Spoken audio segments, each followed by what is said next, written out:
আসসালামু আলাইকুম ওয়া রাহমাতুল্লাহি ওয়া বারাকাতুহু। ইন্নাল হামদালিল্লাহ নাহমাদুহু ওয়া নুসাল্লি আলা রাসূলিহিল কারীম।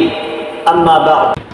সম্মানিত প্রিয় ভাই এবং বোনেরা, দেশ এবং দেশের বাহির থেকে যারা এই মুহূর্তে আমার কথাগুলো শুনতেছেন, সকলকে জানাচ্ছি আমার অন্তঃস্থল থেকে মুবারকবাদ।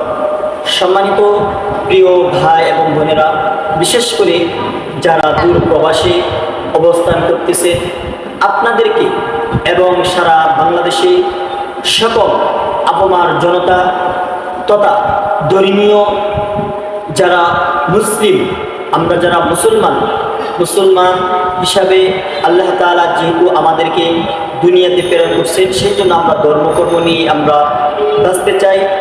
এটা হলো আমাদের একান্ত এবং আমাদের কর্তব্য। সম্মানিত প্রিয় ভাইরা আমার, আপনারা জানেন আজকে যে বিষয়টা নিয়ে আপনাদের সামনে আমি এসেছি, একটা জরুরি বিষয় নিয়ে আপনাদের সাথে কথা বলার জন্য আজকে আমি এই মুহূর্তে আমি হাজির হয়েছি। সম্মানিত প্রিয় ভাই এবং আপনারা ইতিমধ্যে খুশি হবেন, জেনে অবশ্যই খুশি হবেন। আমার কাছে আসলে অনেক ভালো লাগতেছে। আমি আজকে যখন ফেসবুকে ভিডিওটা দেখলাম, দেখার পরে আমার কাছে অনেক ভালো লাগছে, যেটা আমি আপনাদেরকে আমার এই কথার মাধ্যমে, ভাষার মাধ্যমে আমি আপনাদেরকে বুঝাইতে পারবো না। আর সেই বিষয়টা হলো আমাদের সকলের পরিচিত, আমাদের বাংলাদেশের দুইজন ইসলামিক পণ্ডিত বা তথা ইসলামিক ধর্মীয় লাইনে যিনারা কথা বলেন, তিনারা হচ্ছেন, একজন হলো শেখ আহমদুল্লাহ দামাত বারাকাতুহুম আলিয়া, আরেকজন হলেন আমাদের আল্লামা গিয়াসউদ্দিন তাহিরি দামাত বারাকাতুহুম আলিয়া। আজকে আমি একটি ভিডিও দেখলাম যে আল্লামা গিয়াসউদ্দিন দামাত বারাকাতুহুম হুজুরের একটি আমি আজকে কথা শুনলাম।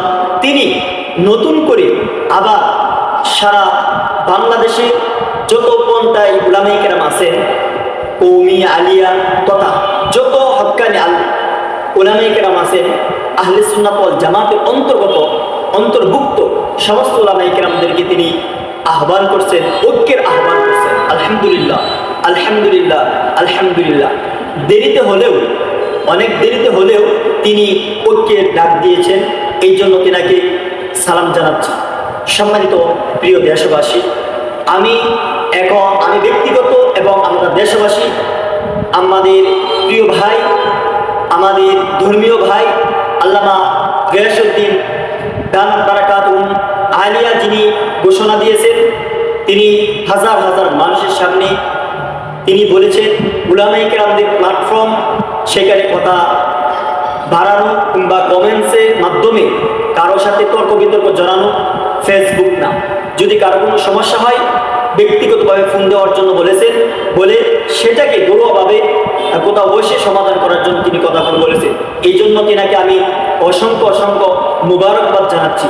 তিনি যে কথাটা বলেছেন, আল্লামা গিয়াসউদ্দিন তাহিরি সাহেব হুজুর যে কথাটা বলেছেন, যে ঐক্যের আহ্বান করছেন এবং সমস্ত পন্থার উলামায়ে কেরাম ঐক্যের আহ্বান করছেন, তিনি যেন তিনার কথাতে যেন অটল এবং অবিচল যেন থাকে, 2 দিন পরে যেন আবার তিনার কথা থেকে যেন তিনি রুজু না করে চলে আসে। এটাই আমি আমার এই ভিডিওর মাধ্যমে মূল মেসেজ দিতে যাচ্ছি জাতি এবং আমাদের তাহিরি ভাইকে, যে আমি তো ছোট মানুষ, তারপরেও আমি আপনাদেরকে ভালোবাসি, একমাত্র আল্লাহর জন্য, দ্বীনের জন্য আপনাদেরকে ভালোবাসি। কারণ ইসলামের ভিতরে এমনিতে ইসলামের অনেক সমস্যা, আমাদের বিরোধিতা মানুষ অনেক রয়েছে, কিন্তু আমরা যদি বিরোধিতা করি কিংবা উলামায়ে কেরামদের ভিতরে যদি ফাটল থাকে, তাহলে কিন্তু এটা অন্যরা কিন্তু এটার সুযোগ ব্যবহার করে, সদ্ব্যবহার করে, অসদ্ব্যবহার করে। এই জন্য আপনি যেহেতু আহ্বান করছেন সমস্ত উলামায়ে কেরামদেরকে, এই জন্য আপনাকে সালাম আবারও জানাচ্ছি। আপনি আপনার কথার ভিতরে অটল অবিচল থাকবেন, এটাই আমরা প্রত্যাশা করি। একজন কওমি মাদ্রাসার ছাত্র অথবা শিক্ষক হিসাবে, আমি নগণ্য মানুষ হিসাবে আপনার কাছে আমরা এটাই আকুল আবেদন জানাচ্ছি। 1 নম্বর কথা। 2 নম্বর কথা হলো যে শেখ আহমদুল্লাহ দামাত বারাকাতুহুম এবং আল্লামা গিয়াসউদ্দিন তাহিরি সাহেব হুজুরের ভিতরে যে একটা বন্ধ ছিল, যে নবী নবী করিম সাল্লাল্লাহু আলাইহি ওয়াসাল্লামকে নিয়ে যে 40 বছরের আগে তিনি নবী ছিলেন না, 40 বছরের পরে তিনি নবী ছিলেন, এই বিষয়টা নিয়েও আমি দুনো শায়েখকে বলবো যে আপনারা থেমে যান, আপনারা সামনে বাড়বেন না। কারণ জাতি এইগুলো দেখতে চায় না। জাতি আপনাদের কাছে ভালো কোনো কিছু আশা করে, ইসলামিক বিষয়ে ভালো কোনো কিছু আশা করে। এই জন্য এই ছোটোখাটো বিষয় নিয়ে আপনারা আর কাদা চলাচলি করবেন না। আমি একজন ছোট মানুষ হিসেবে আপনাদের কাছে আমি আকুল আবেদন জানাচ্ছি, আপনারা এই বিষয়টা থেকে আপনারা সকলেই সরে আসবেন। দুনু শায়েখ আল্লামা দেশের তাহির সাহেব এবং শেখ আহমদুল্লাহ সাহেব আপনারা সরে আসবেন। ইতিমধ্যে আপনারা সরে গেছেন দেখেছি, কিন্তু আজকে আমার সামনে ভিডিওটা আসছে তাহির সাহেব হুজুরের, এই জন্য আজকে আমার এই ভিডিওটা বানানো। প্রিয় দেশবাসী, এই বিষয়টা নিয়ে আপনারা আর কাদা চলাচল করবেন না, আপনারা সকলেই চুপ হয়ে যান। ইনশাআল্লাহ ইসলামের বিজয় অবশ্যই অবশ্যই নিশান হবে। কালিমার পতাকা পৃথিবীতে একদিন না একদিন উড্ডীন হবে ইনশাআল্লাহ। সকলে ভালো থাকবেন, সুস্থ থাকবেন। আসসালামু আলাইকুম ওয়া রাহমাতুল্লাহি ওয়া বারাকাতুহু।